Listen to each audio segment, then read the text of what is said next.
In the last few weeks, a large amount of ugly, malicious information has been released into the media about me.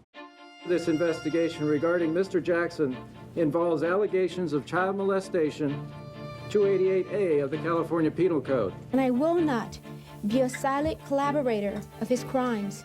Were you ever accused of having sexually molested Brad Barnes? Won't answer that.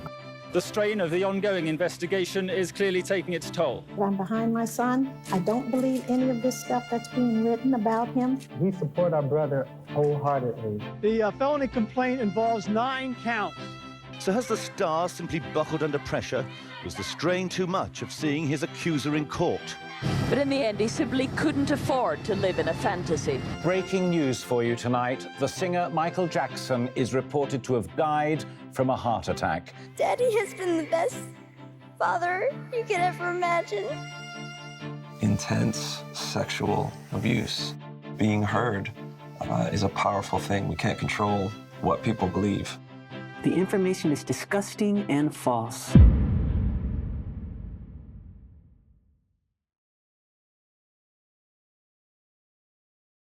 My name is Mike Smallcombe. I'm a journalist based in the UK, and I've written a book on the career and life of Michael Jackson. But after Michael Jackson passed away, being a journalist, I read a few of his biographies and being interested in his life and career, and all of them were focused on his personal life. You know, here we've got probably the biggest music superstar ever, and there's not really any literature, any books out there that cover his career. So loving research, being a journalist, and Michael Jackson being a topic I was interested in, I thought, there's a real gap in the market there. Why can't I be the person who writes something like that? I'm Mark Lester, long-time friend of Michael's. So I've known Michael since about 1978. Michael was touring with the Jacksons. He came over to the UK and his manager phoned me up and said Mike would like to meet me. So we met. When I was waiting on the other side of the door before I met him for the first time, I didn't know what to expect. I thought he was going to answer the door in a spacesuit, or he was be levitating, or just something like weird. But it wasn't. He was just a completely normal guy. We're both the same age, within a month. Michael was born in August, I was born in July, '58. Michael showed me all these magazines, pop magazines, Tiger Beat, Teen magazine, which were big in the States. Whenever there was an article with Michael was in it, usually I would be somewhere in that magazine as well. So there was some kind of association with that Michael picked up on. My name's Lucy Lester and Michael is my godfather. I was 12 when I first met him. He flew us over to Las Vegas, and that's where we had the naming ceremony. I never grew up listening to his music or anything, so to me it wasn't Michael, like the pop star. It was just Michael, my dad's best friend.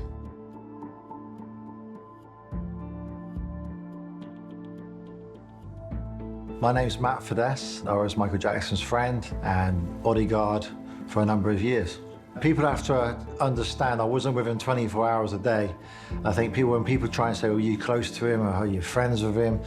This guy's the biggest superstar on earth.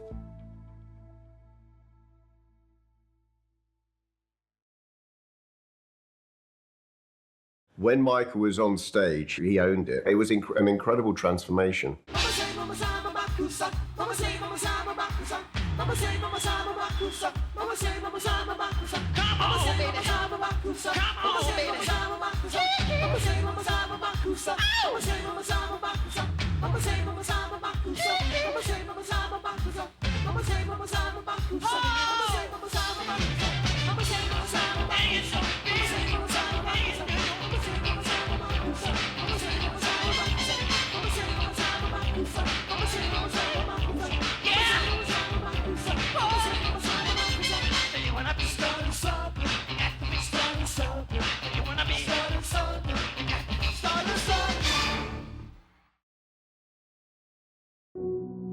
Being on stage at the age of 5, that's all he ever knew.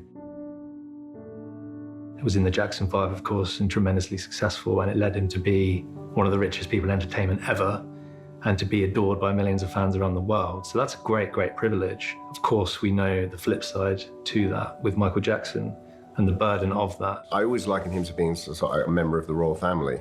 He was born into it. He didn't know any different. So his perception of the world was completely different from my reality, your reality. He would say it was the greatest thing that happened to him, but then also he would like to have been given a choice to be a superstar, because he can't remember not being Michael Jackson, the famous guy who couldn't go anywhere. There's one story in particular that he would say, and he was recording with Motown, and he was in the studio with his brothers, and he could hear children playing in the playground opposite. And he just wished that he could just go over there and, you know, be himself, be a child, but he couldn't because he was recording. And there was a time when brothers were due to go to South America to tour. And in the car on the way to the airport, he was just crying because he didn't want to go. You know, he just wanted to stay and be a child, play.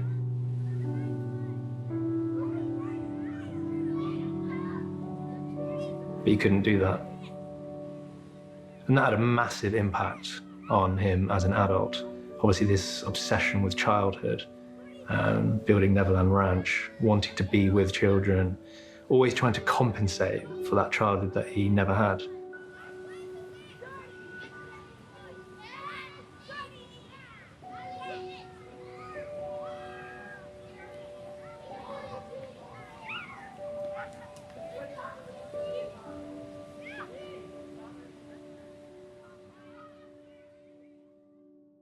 I think the way to describe him, he was the biggest media manipulator there is in the world, where he could control the media in certain ways, and at the same time it would backfire on occasions, and no one wanted to tell him that it's the wrong thing to do. You know, this may look the wrong way from the public point of view. He told me that he was an illusionist, so if he wanted to create a stir with the press, all he had to do was go out of the hotel in a wheelchair, and then all of a sudden, the whole of the world's press was like, oh, Michael Jackson in a wheelchair.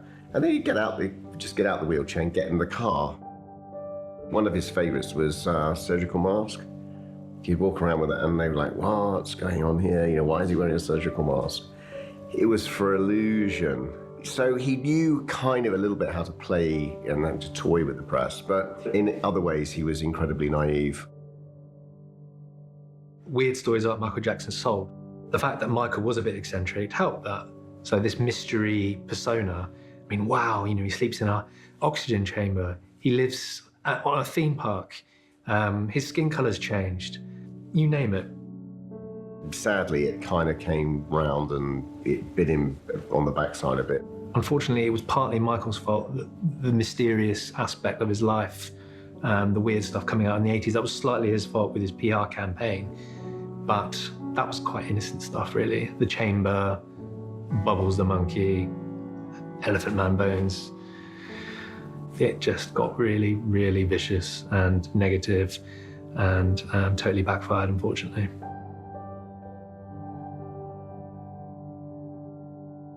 The team around Michael stopped having his best interests at heart in 1995. So from 97 to 2009, Michael had, writing my book, I had to get my head around this. 10 different managers, different accountants, different lawyers. It was a mess, complete and utter mess. Partly Michael's fault, but they have a duty representing him to have his best interests at heart, and they didn't. Their own interests at heart.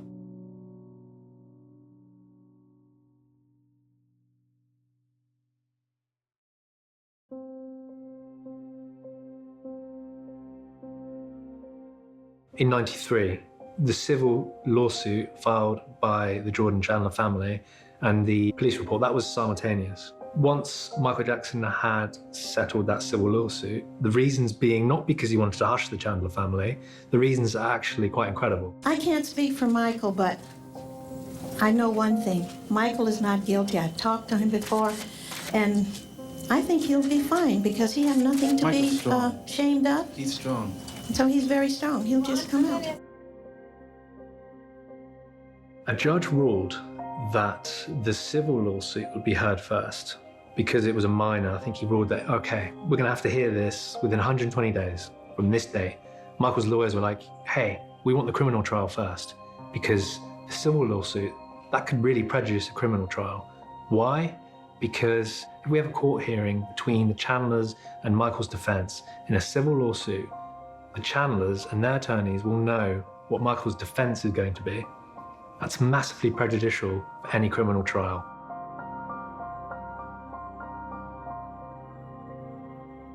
You wouldn't get a fair criminal trial because you've had this civil thing going on before. The important one was the criminal one because you could end up in jail. The civil one is just about money. But if you're hearing the civil one first, and that could help get you in jail, Michael's team was like, the only option we've got, because the judge ruled the civil one is going to be heard first, is to get rid of it.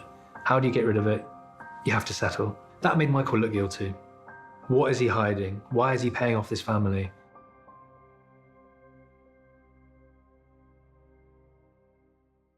If this really went on, do you think a father would accept money, that would make it okay, that would make everything all right? I mean, it doesn't make any sense. I know that if that were my son, I'm sorry. I don't care if you gave me $1 billion. I want to see you either behind bars or dead for the rest of your life for doing that to my son or my daughter. It's crazy. The guy was after money is what he wanted. I totally disagreed with him doing that. He should not have given him anything. But if there had been any criminal activity, you can't pay off the cops or the legal system. They will go after you because they want to. You can't just say, "Hey, I'll pay the fine," because it doesn't work like that. Because if they had pursued it through the criminal courts, they didn't. We have concluded that because the young boy who was the catalyst for this investigation has recently informed us that he does not wish to participate in any criminal proceeding where he is named as a victim, that we must decline prosecution involving Mr. Jackson.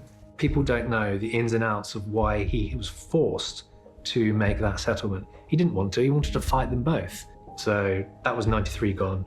I think he got over that quite quickly and just pushed that one aside. The second time with the Arvizo case, now that was around 2003. At that time I'd seen quite a lot of Michael and going backwards and forwards to the States, spending a lot of time at Neverland, and I was at Neverland for a great deal of the time when the Arvizo family were there, and they were awful. When we heard that police were at Neverland, me and Mark spoke and we knew exactly, we're talking Gavin Arvizo and his family, and that was before it was even, we'd been told, or the media had even announced it, we knew, because they were just causing havoc. Basically, the boy was recovering from cancer, and Michael had said to him in the hospital, look, if you ever want to come to Neverland, you know, be my guest, come. And of course, the mother had overheard this, and like, right, yeah, we're going. Okay, so they turn up at Neverland, and it was just initially the boy and his mum. They were made to feel very welcome and put up in one of the guest lodges. But they stayed for like 3 months. And then all of a sudden, all these cousins appeared. And at one time, there was like 15 of these like kids, and they were running riot around Neverland. Anyone could clearly see that they were taking advantage of Michael because he had such a big heart and he wanted people to come to Neverland. He wanted them to have this amazing experience. And I think it's quite sad that people must portray that as, if you're being kind, you must be preying on people. There must be something sinister behind it, when all he wanted to do was just make people happy. They were just like hooligans. And then it came to a time when they were asked to leave. The next day is when I think their mother turned really nasty and then made all these allegations about Michael. Years ago, I allowed a family to visit and spend some time at Neverland. Neverland is my home. I allowed this family into my home because they told me their son was ill with cancer and needed my help. Through the years, I have helped thousands of children who are ill or in distress. These events have caused a nightmare for my family, my children, and me. I never intend to place myself in so vulnerable a position ever again. The service of the warrants was part of an ongoing investigation alleging criminal misconduct on the part of Michael Jackson. The basis for this investigation regarding Mr. Jackson involves allegations of child molestation, 288A of the California Penal Code. Additionally, an arrest warrant for Mr. Jackson has been issued on multiple counts of child molestation. The bail amount on the warrant has been set at $3 million. At this point in time, Mr. Jackson's been given an opportunity to surrender himself to the custody of the Santa Barbara Sheriff's Department within a specified period of time. We are currently working with Mr. Jackson's legal representation on this matter. Sham of a trial, again about money, because Arvizo's mum first went to a civil lawyer to try and get a settlement of some sort. But the civil lawyer said, you need a conviction first. And that's the only reason why there was a criminal trial first. This case is about one thing only. It's about the dignity, the integrity, the decency, the honor, the charity, the innocence, and the complete vindication of a wonderful human being named Michael Jackson. I would like to thank the fans around the world. Can you speak up, please? I would like to thank the fans around the world for your love and your support from every corner of the earth. My family, who's been very supportive, my brother Randy, who's been incredible. I want to thank the community of Santa Maria. I want you to know that I love the community of Santa Maria very much. It's my community. I love the people. I will always love the people. My children were born in this community. My home is in this community. I will always love this community from the bottom of my heart. That's why I moved here. Thank you very much. The first thing wasn't going to the police saying this is what happened. The first step was civil lawyer, money. But the media wanted that crash, bang. You know, the guy who's come from nothing, and then you see him in the handcuffs. The money would have been in if he was found guilty for the media. That would have been there. And the media outside was just unbelievable. You've never seen anything like it. In America, the coverage of the trial was abhorrent. Certain things would be said in court, and then a completely different thing would be reported in the media.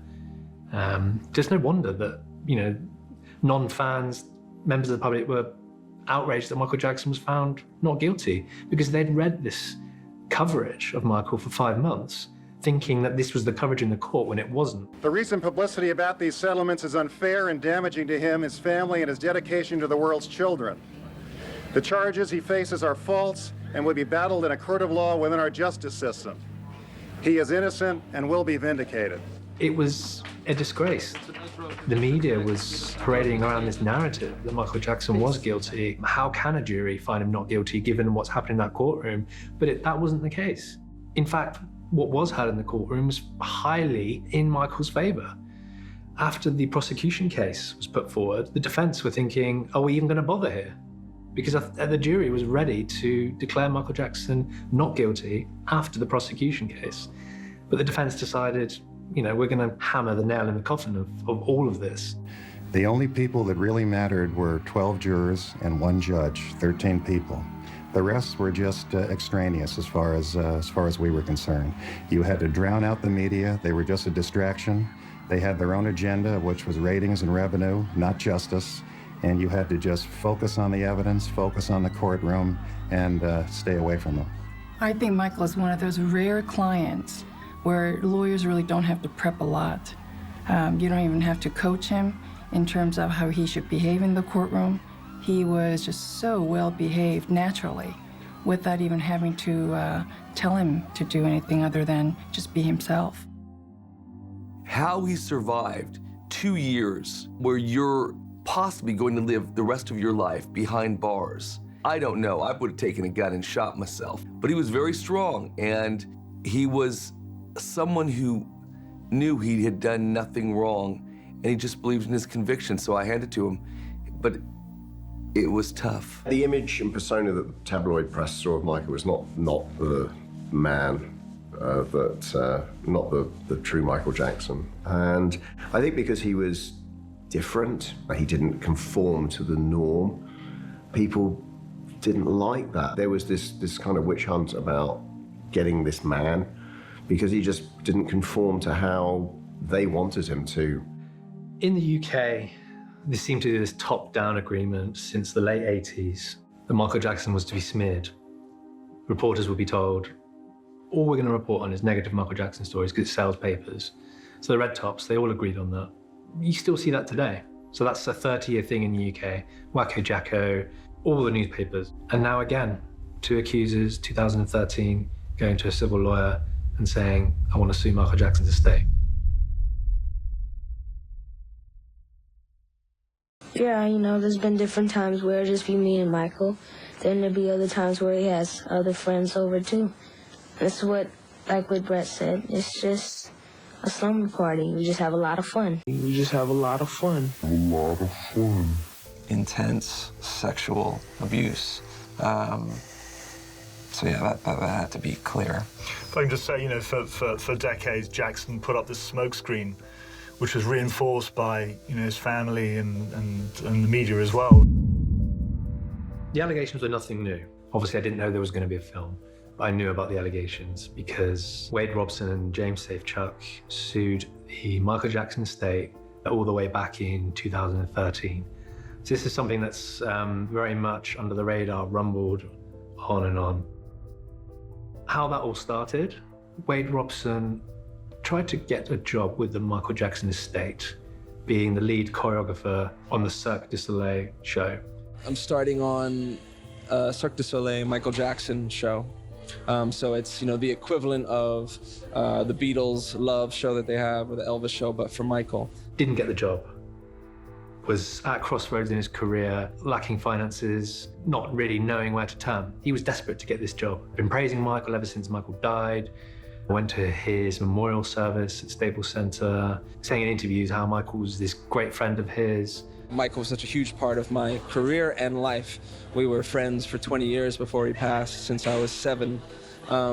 So it's an opportunity for me to give back a little bit to his legacy. It's such a big part of his legacy, and to make sure as much as I can that it's done right and that it really represents his essence. Didn't get the job, didn't know what to do, was having this sort of breakdown. And he started to write a book about Michael and tried to shop that book around. And in it claimed that Michael Jackson had abused him.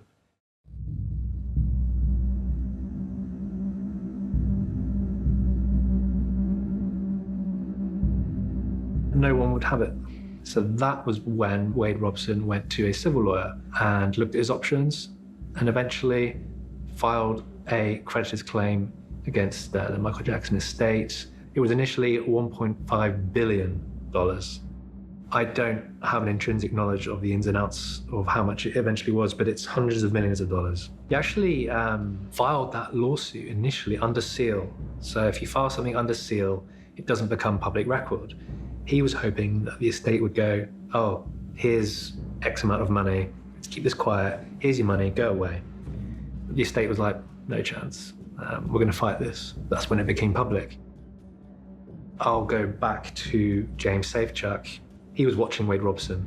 This was May 2013, watching Wade Robson on TV, one of the TV shows in America, where Wade Robson says, you know, I was abused and all this stuff happened to me. And James Safechuck said in his sworn declaration, that was what triggered something in his mind, made him realize, oh, I've been abused by Michael Jackson too.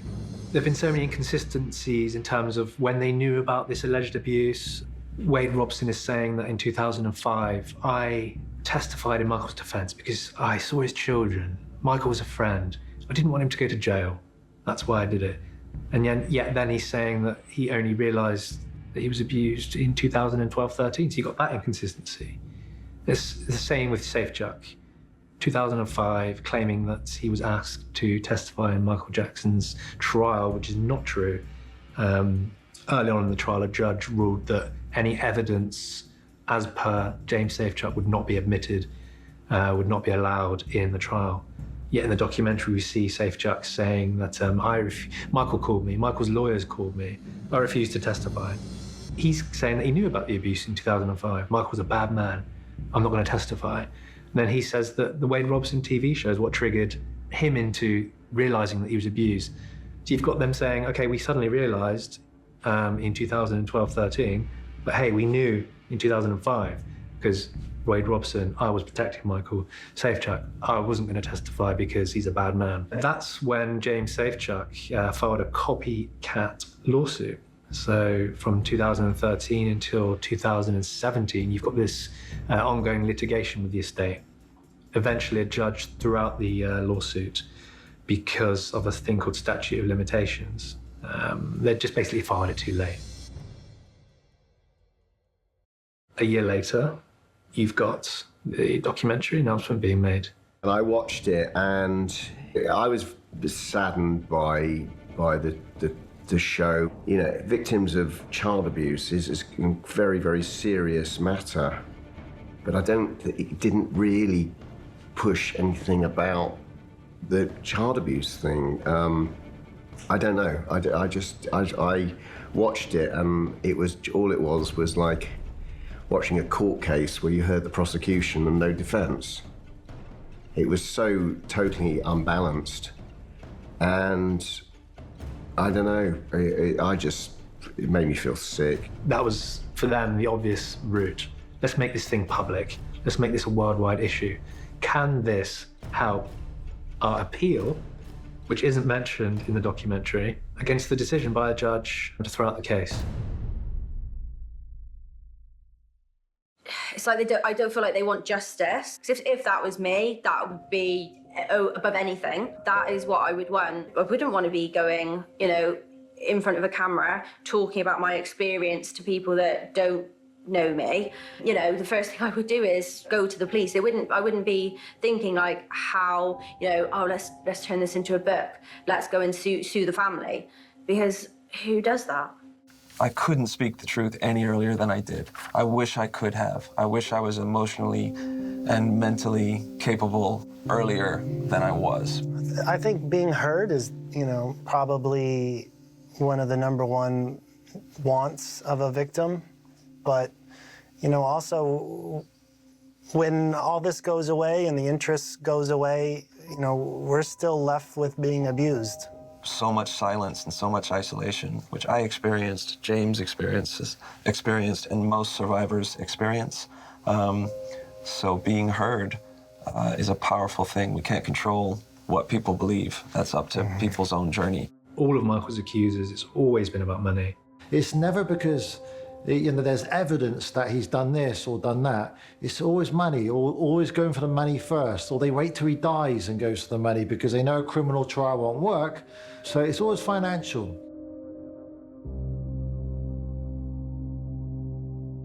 Let's start at the beginning. So when there's money involved, that automatically should make people wary. What are their intentions here? And then you've got previous behavior in court. Wade Robson and Jimmy Safechuck are perjurers because they testified under oath. So Safechuck back in '93 and Robson, Michael Jackson never did anything. Sworn declaration signed under penalty of perjury. 2005, Wade Robson testified in court under oath, under penalty of perjury. Nothing ever happened. What I find odd is the fact that Mazzeo, Michael's lawyer, who is an extremely high-powered lawyer, would have obviously interviewed this kid in depth. And he was talking about one of the top lawyers in America. And if he was convinced that, he was safe to put on the stand, I don't know. It baffles me. So already you've got credibility issues there. So you've got the financial aspect and you've got the credibility due to previous statements. If there was a court case, if Michael Jackson was alive, Michael's defense would try and impeach those witnesses by bringing into evidence previous inconsistent statements, and that would include Michael Jackson never did anything, under oath, under penalty of perjury. That alone is enough to make all these allegations highly not credible. The first time that Wade Robson alleges that he was abused by Michael Jackson was in January 1990. The Robson family went to Record One Studios while Michael was working on the album that became Dangerous. And Michael said, why don't you come up to Neverland for the weekend? to the whole family, the whole Robson family. So that was Wade, Chantal, his sister, Mother Joy and her parents, so Wade's grandparents, all whisked up to Neverland for the weekend. They stayed for 2 nights, the whole family, and both Wade and Joy Robson said under oath that those first 2 nights, Wade and Chantal slept with Michael in Michael's bedroom. Nothing happened. Wade says in the documentary, nothing happened. And, you know, I've slept in the same bed as Michael. It's just you watch cartoons, you fall asleep. You know, it's just a friendship. And I know he would never do anything to hurt my brother. He's the nicest guy you've ever met. I've been there when these kids have been in Michael's room. I've been there with them. It's just party time. They watch videos, they eat junk food, they play video games. They play so hard. They fall asleep. They're exhausted. They fall asleep. There's nothing more to it than that. From your standpoint, does it seem unusual for a 34-year-old man to have kids sleeping over? Not when you know Michael's background. Under normal circumstances, possibly yes. But Michael, everybody knows he didn't have a childhood. Then the rest of Robson's family went away to the Grand Canyon. Wade says that after the first couple of nights, he saw Michael hunched in a corner crying because he didn't want the Robson family to leave him. But the Robson family was touring America at the time. So the story goes that Wade stayed at Neverland and the rest of the family went away to the Grand Canyon, leaving little 7-year-old Wade Robson alone at Neverland. And he says that slowly, as those days went on, he was abused by Michael Jackson for the first time. And goes into real vivid detail about that. This whole story that happened that first time, that first weekend. So I had a source who could provide me with some court transcripts. Joy Robson, a deposition from '93. And I discovered that during that deposition, Joy Robson said that, yeah, we went to Neverland for the weekend, the whole family. Stayed a couple of nights, and then the whole family then went off to the Grand Canyon. So I didn't leave Wade behind. She then said that again in 2016 in a deposition for the civil lawsuit, which is very odd because Wade's whole story is, I was left behind while my family went off to the Grand Canyon. But Joy Robson says that the whole family went, naming Wade as having gone with them. And Joy has also previously testified under oath that the first time Wade was alone with Michael at Neverland was '93. And then in a totally different case, Wade Robson in 2005 also says, first time I was alone with Michael was in 1993. So you've got these statements made by both Joy and Wade under oath on 3 or 4 occasions where their story is, we stayed 2 nights, we went off to the Grand Canyon, all of us. Wade Robson has never been at Neverland alone until 1993. It's not just getting dates mixed up because Joy Robson was an adult in the early 90s and she gave this deposition 2 years after the first Neverland trip. She would have remembered then, you know, that first weekend in Neverland. Wade came with us to the Grand Canyon. So it's not 15 years later, oh, did he, didn't he? No, they said Wade came with us to the Grand Canyon.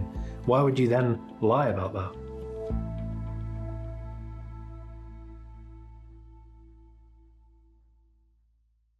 In the Leaving Neverland documentary, James Safechuck gives this detailed story about how he was abused in different places around Neverland by Michael Jackson, including the Grand train station, which people will know because of the floral clock in front of it. It's quite an iconic piece. So he goes into this detail about how he was abused in a room upstairs, and pictures appear on the screen. So it's definitely that train station. And he says it happened every day. And he says how it's something that happens when you first get into a relationship and things are exciting.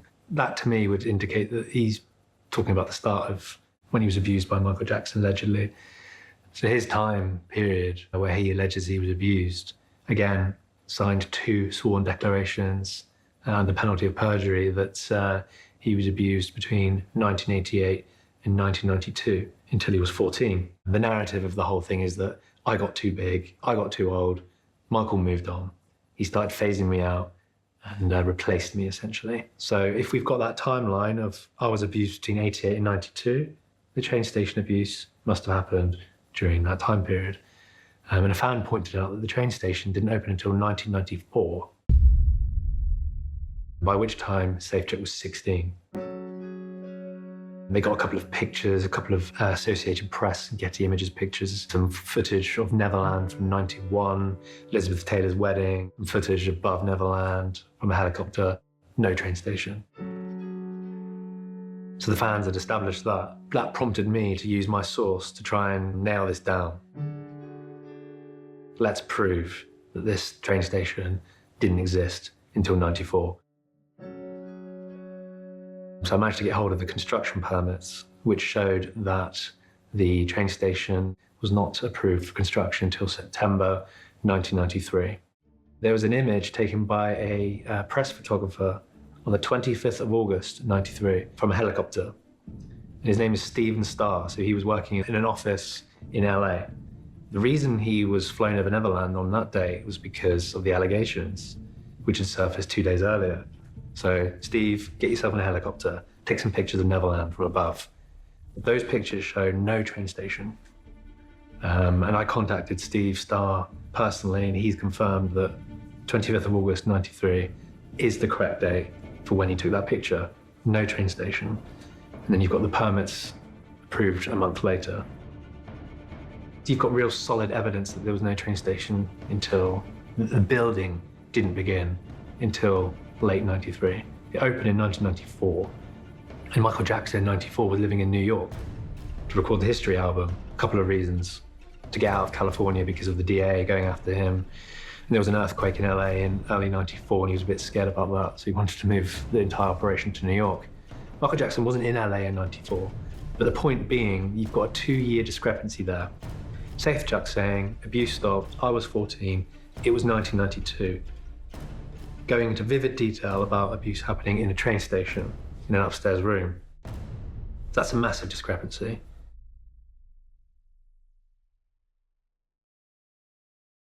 Those are the two main ones, Wade Robson in the Grand Canyon and Jimmy Safechuck in the train station. And then we go back to Wade Robson's behavior in the civil lawsuit.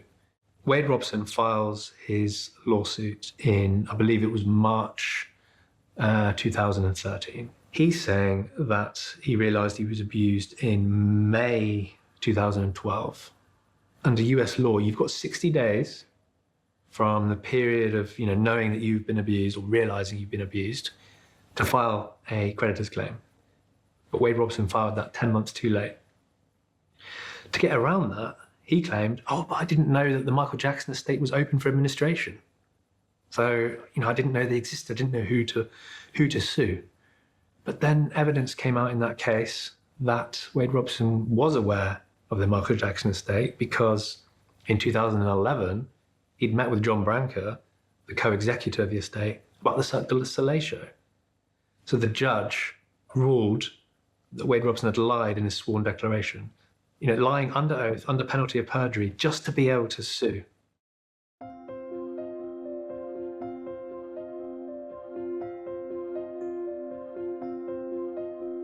Neverland was built as a safety bolt hole where, no one could get in. I mean, it was a big property. It was the size of Hyde Park, the whole area of it. Then he had his movie theater built, which was like a 100-seater movie theater, beautifully done, like a small cinema but with a big screen. Then he had his fairgrounds built for his own entertainment. And then he had his zoo, so that he had kind of everything. But Neverland was not really a home for him. That was somewhere he would return to go back and to show himself. And it was built really for sick children. He would have like Make-A-Wish Foundation, coach loads of kids, thousands and thousands would go through there every year. And then he would make sure he'd try and show his face and come out to the kids and so on. He would fly in from wherever he is. Because being in Neverland's no good. It's in the middle of nowhere. He used to hate the drive from Neverland to Los Angeles. He had a permanent suite and an apartment at one stage in Los Angeles. He had a permanent place at the Beverly Wilshire Hotel called the Michael Jackson Suite too in the end, because he used to rent it out full time. He needed to be in the city and do business, not up in the valley. He was rarely there. A lot of people make this big deal about an alarm that when you walk up to Michael Jackson's bedroom, you go along the corridor and an alarm goes off. That's completely true.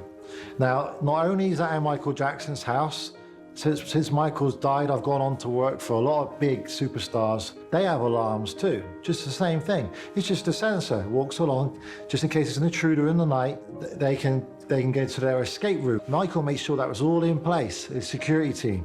So whenever you walk, yeah, alarm bells would go off in Michael's room to say someone's approaching. And that was for him to weigh up, everything okay, it's the middle of the night, and so on. They also go on about this abuse room, the sexual secret room. And that angers me a lot, because for a start, let's talk about Michael's bedroom. It's 2 stories, it is massive, it's the normal size of a house, basically. And he does have a secret room, if you want to call it that. Now, that room was built before he bought Neverland. He recorded a video called Say, Say, Say with Paul McCartney there. It was called Sycamore Valley then. And he liked the property so much, he liked the ranch, he wanted to buy it. And it's quite standard for houses of that magnitude to have panic rooms. And they had a panic room already built in there. And that's what we're talking about here. We're not talking about an abuse room, a sex abuse room, anything like that. That was where Michael went when the alarms went off, or when head of security or someone on Neverland alerted him to something's not right.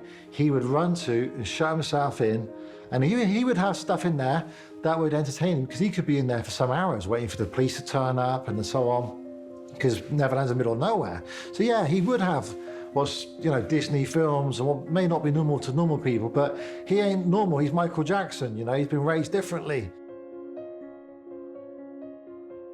Now, Michael was guarded as much as the president, literally. I mean, he's the most famous man on earth. So from a bodyguard's point of view, it's very hard to understand how these allegations could be true, because he is was the most protected man on earth. He had like security like the president. So if we talk about when we're on the road, you would have, you'd get there the day before, you'd do a recce of the hotel, you go through the fire exits and so on. You put security sensor mats outside his door or any entrance to wherever his suite is. You put a camera up top of his bedroom door, a camera outside the hallway door, a camera at the front, camera in the hallway. There'll be nobody coming either side. There'll be nighttime security, which was actually my brother-in-law, believe it or not, who would stand outside his door all night too. So it was unbelievable.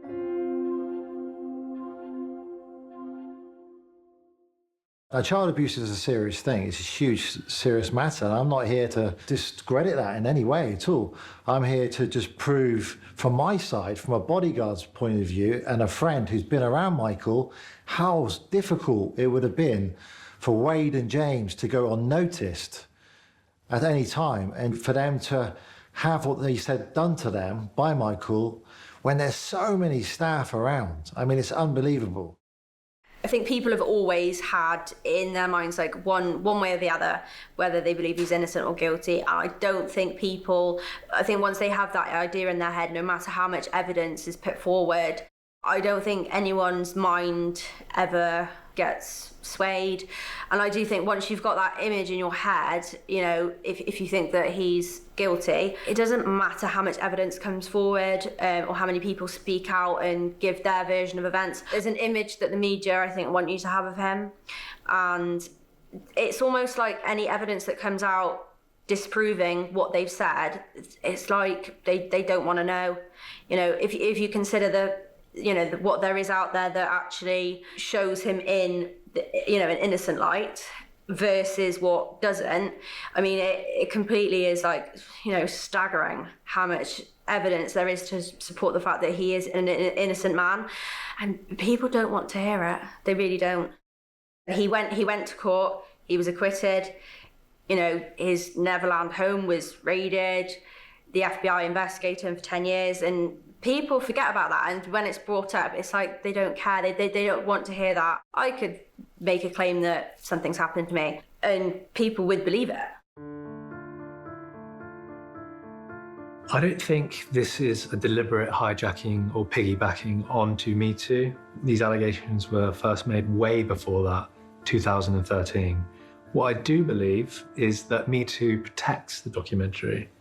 The media are very, very scared, very wary of doing any investigation work or questioning this documentary whatsoever because of Me Too. Because, you know, we cannot challenge anymore, we cannot question alleged victims, which goes against all journalism. Journalism is about seeking the truth. If you upset some people, then so be it. So Me Too really protects Leaving Neverland, really protects Safechuck, Robson and Dan Reed, because the media will not challenge the allegations.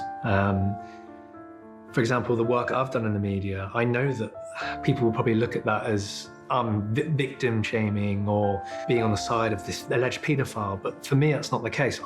If people see me as in a negative light because of the research I'm doing, so be it, because I want to seek the truth. I want to put this under the microscope and do my job as a journalist to try and seek the truth. The coverage in the media has been, again, so one-sided, and no journalist can be bothered to do their job.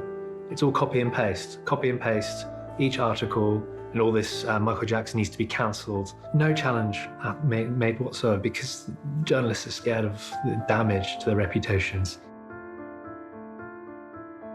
People think I'm defending Michael Jackson. Directly, I guess, yes, I am. But what I'm trying to do is balance what didn't happen from the beginning. So from the beginning, Dan Reed, the director, not investigating the claims, not making a balanced 50-50 documentary where we interview Robson and Safechuck and then we challenge them about all the different inconsistencies, about the lawsuit, about the financial motive. Me Too is, at its core, a great cause. For people to be able to speak out, that's fantastic, that's great. The core values of Me Too are incredibly positive. But when that gags the media, that's incredibly dangerous.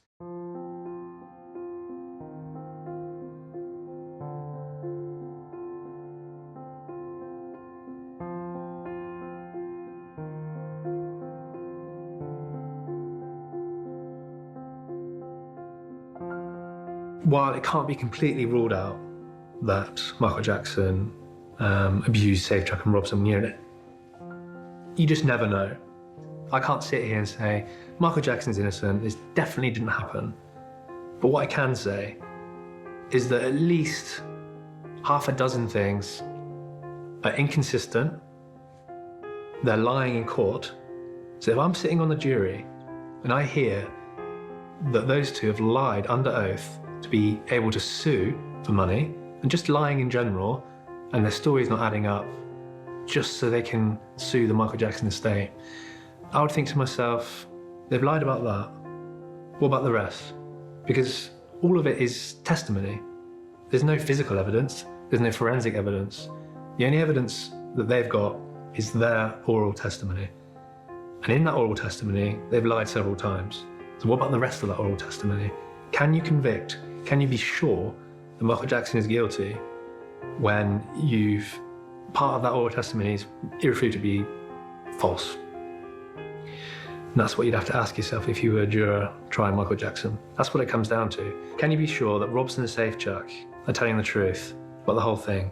You know that 10, 20, 30% of it is provably a lie or incredibly inconsistent. What about the rest? That's the bottom line. I will be acquitted and vindicated when the truth is told. Thank you.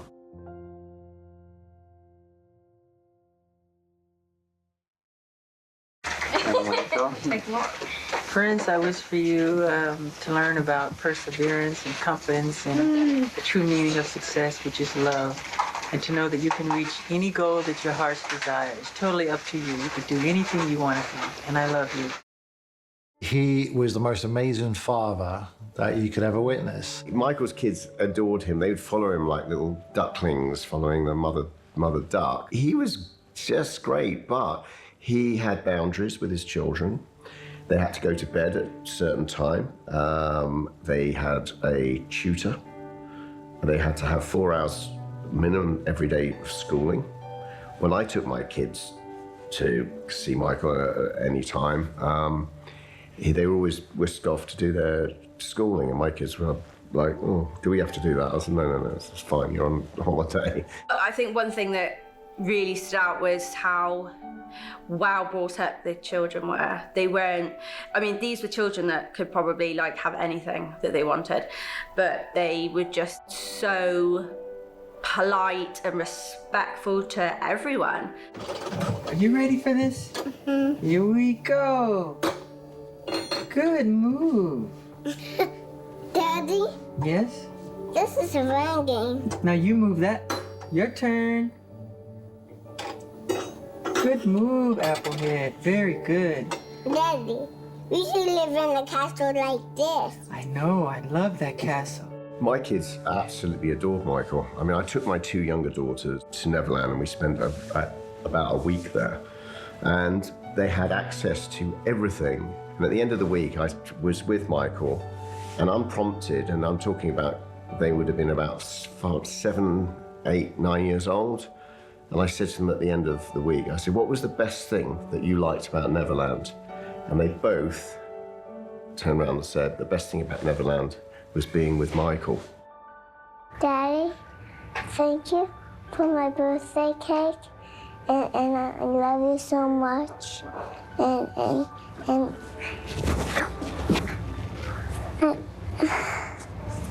I love my daddy so much. You're the best daddy in the whole world.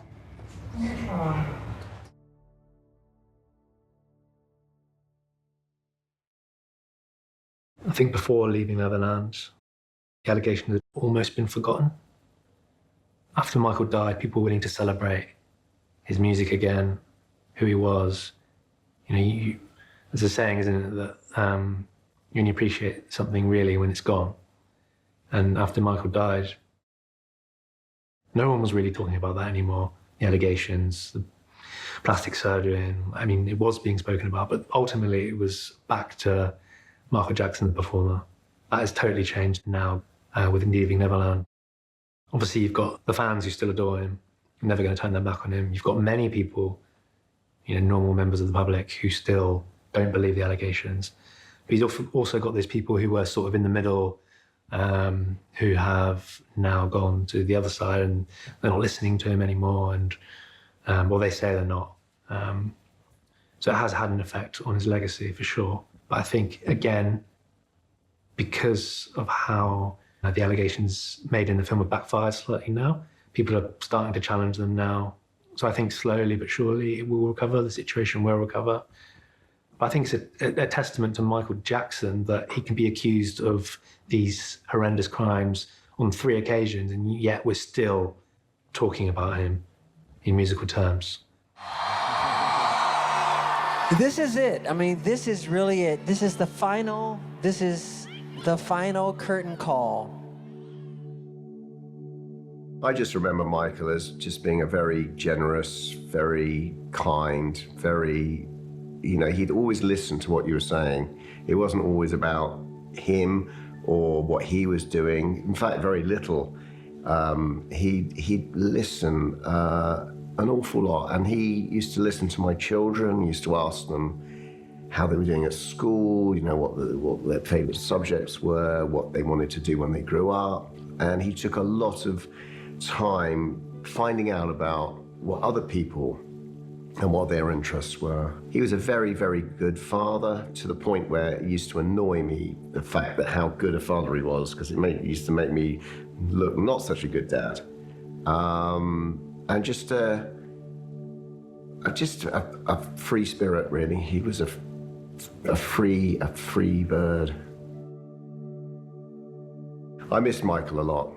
I miss him a lot, and my kids miss him. They miss his kids, and it's just such a shame that the man isn't around with us.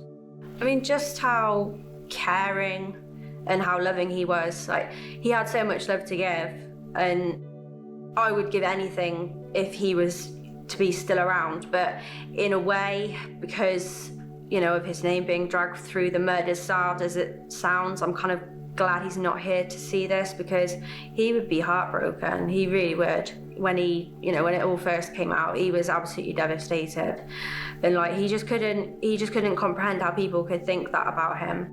And to be honest, he couldn't comprehend how anyone could even do that to a child, let alone him. So then for those accusations to, you know, be made towards him, he was heartbroken. I don't think he was really the same after. I think he was just a broken man, really, to be honest. He was an intelligent, smart guy, not some comic figure that people seem to think he is. He was an intelligent man. And that intelligence is not shown. And I think that was maybe his biggest mistake. Had he shown the businessman Michael Jackson, which he did a little bit with the Beatles catalogue decision and a few other wise moves he made, then they would understand him more. But yeah, he's misunderstood, and it's a shame that we're not celebrating his music and dance now on his 10th year anniversary of his passing and having to deal with stuff that's been dealt with. But he never really recovered from that. That broke his heart. Bring the box, Daddy. Counting your blessings, biding your time. When you lay me down sleeping, my heart is weeping because I'm keeping the blood for all. Not by myself, help me. Help. This one's for all the lost children. This one's for all the lost children wishing you well. And wishing you. Where's you guys' rhythm? Come on. Wishing them well. And wishing them home. Okay? We know what Peter Pan represents. Never growing up, staying childlike forever. Michael, in adulthood, sees himself as Peter Pan, remaining childlike forever. Michael never wanted to grow up. Whenever anyone mentioned it to him, he would just cry because he really believed that, really deeply believed that. And in the Bashir interview as well, he says, Bashir asks him the question you're asking me now about Peter Pan, and he says, I am Peter Pan. Bashir says, no, you're not, you're Michael Jackson. And Michael Jackson says, I'm Peter Pan in my heart. Have you seen my childhood? I'm searching for the world that I come from, 'cause I've been looking around in the lost and found of my heart. When Michael talks about the song Childhood from the History album, he says, our personal history begins in childhood, and the song Childhood is a reflection of my life. It's about the pain, some of the joys, some of the dreaming, some of the mental adventures that I took because of the different lifestyle I had in being a child performer. I was born on stage, and childhood, it's my mirror, it's my story.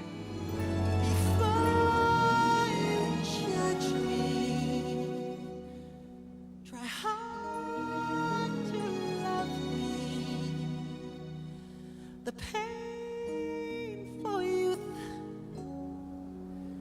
I've had.